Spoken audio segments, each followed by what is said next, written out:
scientists have found some toxic DNA lurking inside a virus that infects bacteria. In addition to its own genes, the virus holds a gene for black widow spider venom and DNA from other animals. The researchers found, the findings suggest that either the virus snagged this foreign genetic material or that these other animals have stolen DNA from the virus, the researchers said. Future research could find that such swapping across domains of life, from the most complex to the most ancient, is more common than previously thought. Scientists say, stealing DNA viruses infect all three domains of the tree of life, the most complex forms of life on Earth, including animals, plants and fungi, belong to the domain Eukaryota, whose cells possess nuclei. The other two domains include the prokaryotes, the earliest forms of life, single-celled microbes that lack nuclei. There are two prokaryotic domains, the familiar bacteria, as well as archaea, which includes microorganisms that thrive in harsh environments such as hot springs and underground petroleum deposits. The 9 deadliest viruses on Earth, each virus infects just one domain of life. For instance,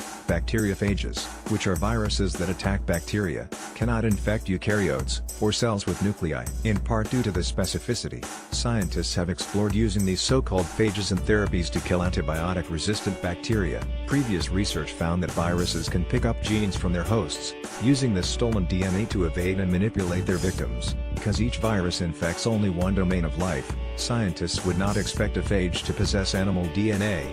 For example, viruses that infect bacteria. However, previous research found that a number of bacteria do live in eukaryotes, for instance, harmful parasites or mostly helpful symbionts such as E. coli that live in hosts such as humans and other animals. This idea raised the possibility that phages that infect such bacteria might regularly be exposed to DNA from the eukaryotic hosts of these bacteria. Virus particles, shown in inset, infect the symbionts of the Wolbachia bacterium. Credit, Michelle Marshall and Seth Bordenstein. In the new study, scientists investigated the phage WO, which infects the bacterium Wolbachia. This bacterium infests an estimated 40% of the most species-rich group of animals worldwide, the arthropods, which include insects, spiders and crustaceans. Wolbachia are among the most widespread bacterial infections on the planet, said study co-author Seth Bordenstein, a microbiologist at Vanderbilt University in Nashville, Tennessee.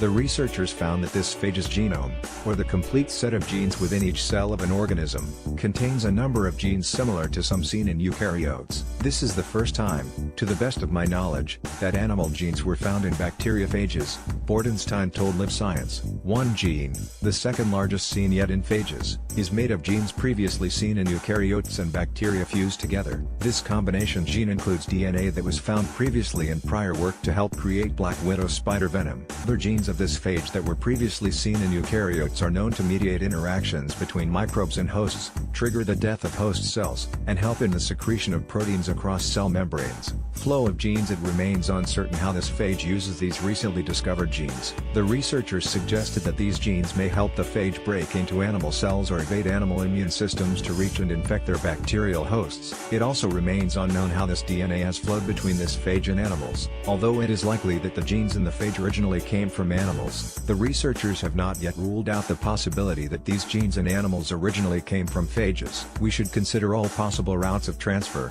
Bordenstein said. Future research could explore how often phages get DNA from domains of life other than the one they infect. We'd like to see a comprehensive genomic survey of viruses and their hosts, Bordenstein said.